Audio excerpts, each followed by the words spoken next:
Mirëmëngjes Arnon. Mirëmëngjes Mario. Arnon është një akronim, Arnon është thjesht emër arti, po e kam vendosur që kam qenë diku te 14-15 vjeç kur jam nisa me muzikë, se nuk doja thjesht kisha emrin Mario për diçka më interesante. Arnon, sepse me siguri pa i gjyshin që po të Arnon. Po, është interesante edhe kjo si take, domethënë që ma kanë thënë që okay, mos e ke vendosur nga kjo që Arnon që rregullon diçka, po në fakt jo. Ka qenë thjesht një përkthim në një gjuhë tjetër i emrit tim nga këto name generators që janë online. Kam qenë një vogël atëherë. Është typja Mario edhe ndoli Arnon. Me thënë drejtën i vogël akoma. Ose nga pamja jashtë, domethënë ti jep idenë e një djali shumë të ri. Unë jam 28 vjeç. Është dhe uj i Burrelit, kolega Ari Burrelit. Absolut, je nga Shëresh kushur i largët me Fabin. Njëmën e kanë Hyseneli, Demir Neli. Jo, Hysneli. Demir Neli, po, këtë drejtë. Aty afër. Pellasgeni. Patriot. Inxhinier? Kam mbaruar për studimet për inxhinier informatike të Politeknikut Tiranës, po që nuk kam shfrytzuar asnjëherë si profesion, se kam qenë full time të marr gjithmonë muzikë që kur e nisa fakultetin.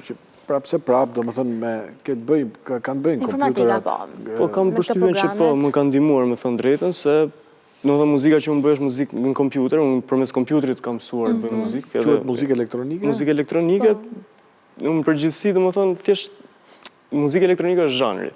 Po muzika me kompjuter tani prodhohet në çdo lloj zhanri të bësh, është kompjuteri që është baza, domethënë që se me thënë drejtën, ne vim nga Ibrez, unë dhe kolegu, jo Fabi, nga Ibrez po themi që muzikën e kemi dëgjuar shumë ato viteve 80, ku e vetmja gjë e cila nuk ishte, domethënë ishte bateria, që kishte një lloj soundi. Muzika pop e vitet 80 kishte një lloj soundi të tillë. Po kanë qenë drum machines atëherë. Bruce Springsteen është i pari rocker që përdor këtë lloj baterie në 81-shin, mos gaboj, kur bëri albumin Born in the USA, dhe i quajtën tradhtar të madh. Tani ku jemi? Po kështu ka evoluar muzika, dhe kështu jemi akoma edhe në këtë periudhën e sotme, po ta bësh paralelizëm me inteligjencën artificiale. Tash që është po zonë. Dalin këngë bukura. Po dalin këtë gjatë bukura, me thënë drejtën, është e frikshme se sa në të zëri reale dhe fjalët shqiptohen, domethënë sikur doli në verë një këngë që u bë hit dhe nuk kuptoi kush e kishte bërë, dhe përfundimi ishte se inteligjenca artificiale. Kënga e kosovare që doli para një muaji. Borës. Po. Cila? Si quajo? Bora më duket se quhej, bëri një këngë, në mos të them emrat të kolegës si jam unë. U bë një këngë me inteligjencë artificiale, e morën gjithë për të vërtetë, por në fakt por kjo ka të bëjë shumë cili është raporti tani se si duhet ta mbajmë, domethënë unë punoj në radio, ne nuk e transmetojmë një këngë. Po, është ende zonë gri, me thënë drejtën, me gjithë platformat digjitale që bëhet stream muzika sot, është ende një zonë gri dhe po bëhet akoma regulacioni se si do avancoj. Jo, po janë këngëtarët e rëndësishëm sot në botë, sidomos ata i shesin shumë, domethënë kanë krijuar një lloj muri, sepse biznesi është në fund fare. Po. Mund të prishësh punë shumë, sidomos në radio. Nuk po themi të koncertet live, po në radio po. Megjithatë sot ne do flasim për një projekt të ri të Sardit, apo jo? Po, është një bashkëpunim që kemi me Sardin, që quhet Telefoni. Ka dalë para një javë. Hit. Ashtu, Po. Deri tani themi po që feedbacku ka qenë shumë i mirë nga njerëzit, po më duket po merr kështu për masa virale, avash. Po, dhe kritika që kishin fancat ishte pse Sardi nuk ka vendosur rripin e sigurimit. Po ka qenë për video aty dhe besoj i falet. Nuk kam problem me Sardin, kam problem me ato gocat që rinë lartë makinë, domethënë. Po edhe gocat për video ishin për bëhet i çik ekstra, domethënë kur është. Që do të thotë, nëse ndodh një aksident, justifikimin e keni gati për video, domethënë. Për video, po. Po, domethënë ishte Sardi që zbriti nga Peshkopia deri në Burel, edhe tha që duhet apo ishte ti që shkoi nga Bureli në Peshkopia. Sardi nuk është nga Peshkopia. Është nga Puka, kolega. Nga Puka. Mi afër jemi. Prapë zbritje është. Nga Peshkopia është Nojzi, Arova. Po, nga Dibra. Domethënë i bëra unë lëmsh. S'ka problem. Mirë, Sardin pëlqen shumë. A dëgjojmë gjë të vogël në? E dëgjojmë patjetër. Unë kam dëgjuar gjithkohës, po, edhe po. Po makinës jepje vetë, domethënë pse merrem me Sardin pastaj gjerë. Po si shqiptar ato koleg, po se gjetë një gjë për të kapur të pamundur. Ideja ishte të bëni një klip të thjesht, domethënë shumë spontan. Shumë i thjesht, për shumë i lezetshëm. Shumë spontan i lezetshëm dhe i shkon këngës mbi të gjitha. Ajo ishte, nuk e kemi bërë shumë shpejt, domethënë kemi planifikuar brenda ditës, dalim nesër e xhirojmë dhe kaq. Në fakt ju keni bërë shumë këngë bashk. Në fillim zgjodhe që ti mos të identifikoheshe, pra fancat mos ta dinin kush ishte Arnoni, po pse tani vendoset të shfaqeshe? Po, me thënë drejtën, në mënyrën se si ka ardhur tani pjesa e brandimit. Ishin kurioz gjithë, kush është ky djali që tek klipit e molla? Po, as aty nuk kam dalë, as aty, as tek asnjë klip tjetër. Fakt kam dalë vetëm te një klip tjetër, jemi maskuar me Sardin, te klipi Shpëtimtarit. Jeni veshur si gra, si zonja. Po, jemi si zonja, jemi maskuar. Lezetshëm shumë ai. Edhe po, është shumë gazmore edhe ka qenë edhe ajo një zgjidhje që kemi bërë moment fundit, o duhet ta bëjmë patjetër, nëse duam ta nxjerrim këngën, diçka të tillë. Dhe thjesht kam dashur të njihem gjithmonë përmes muzikës, edhe jo përmes gjërave të tjera, dhe doja që të kisha atë lirinë time, domethënë se normal kur ke këngët që janë të famshme, edhe ti si personazh publik pastaj do duhet të privosh ca gjëra nga jeta jote personale. Unë nuk kam dashur t'i bëj. Kam vazhduar të jetoj siç kam dashur, siç kam qenë më përpara, shumë thjesht edhe kam përshtypjen se ti vazhdoni to njësoj, domethënë. Inxhinier që vjen me pulovë, se s'ka asnjë tatuazh me na tregu domethënë. Ja, nuk ka. Nëse kemi parë fotot, nuk është se ke tatuazhe. Vetëm një tatuazh kam, po e kam shumë të vogël, e kam këtu.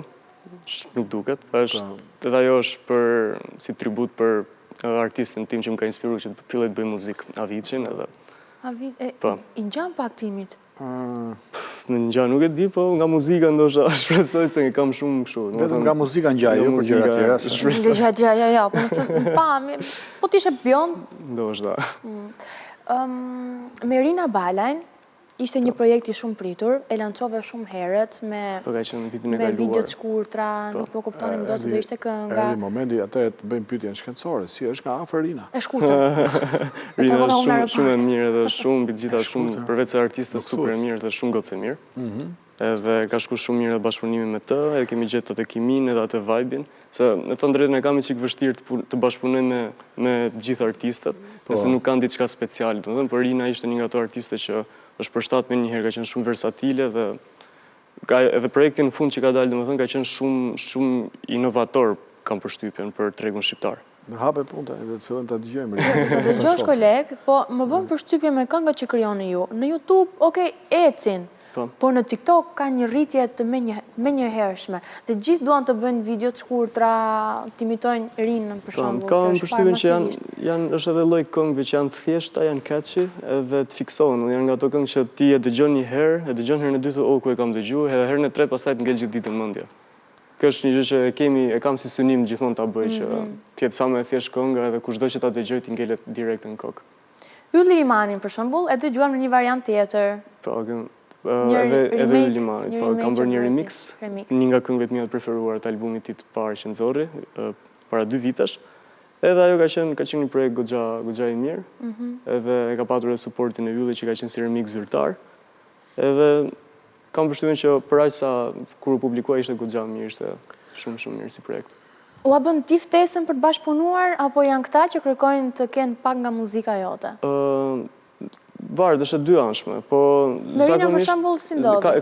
E kam ftuar unë në studio, kur e pash një ditë që ishte në Tiranë, edhe thjesht e ftova, thash hajde kalojmë në studio bëjmë një këngë. Edhe doli shumë natyrshëm që ditën e parë që kemi qenë edhe kështu, domethënë shumica e bashkëpunimeve edhe gjithë projekteve që bëhen zakonisht janë shumë spontane dhe shumë natyrale. Edhe zakonisht ato janë më të mirat. Momentin që ti nuk e sforcon gjën e bën natyralisht, domethënë thjesht rrjedh, del më e pastër, edhe si muzikë edhe si krijimtari. Edhe ato janë gjithmonë më të mirat. Ta dëgjojmë pak me Rinën, se që në meloditë e para të fundë një botë që duke sigur një disko me drita shumë edhe mbylli syt koleg dhe imagjino. Mirë, pas ka qenë goxha takim, nëse pas ka takuar nga afër, nuk po themi se ku e takuar, po domethënë shumë e lezetshme dhe kënga shumë e bukur. Faleminderit. Kënga e bukur. Keni xhiruar në verë, besoj se ishte vapa. Po, ka qenë verën e kaluar. Ma është pak roba verë ka qenë. Mirë, por në një klip nuk do veshim golf edhe xhaket blu. Dhe çorape gri. Megjithatë është domethënë mua më pëlqen që mbas Arnonit që nga njëri kaq modest sa puna jote, domethënë në një tjetër vend tatë disa tangallik do kishte apo? E kuptoj se këngët kanë qenë shumë virale, shumë të famshme, kanë qenë edhe me të çmime janë vlerësuar, sidomos projekti i parë të Molla që ka qenë hit ndërkombëtar. Po unë dashuria që kam për muzikën, dhe më thënë, më bën t'ja nashkalloj gjithë këto gjërat e tjera, këto... Qa i dhe bënë? Rinë studio gjatë? Po, zakonisht është gjithë ditën në studio, po kur nuk jam në studio, jam duke kalu mirë me miqtë e mi, ose udhëtoj, ose... Kam një të bukur, me thënë drejtë. Udhëton shumë, se po t'ja shpërë të lumë. Bëj atë që dua atë që bëj, edhe... Deri sa mërtosh. Arnon, falenderit shumë i dashur. Ishte shumë kënaqësi dhe shumë suksese, se di që kemi prapë projekte të tjera, kështu që... Shumë falenderit të kënaqësi dhe për mua. Edhe për ne. Kënaqësia është e kolegut veçarisht.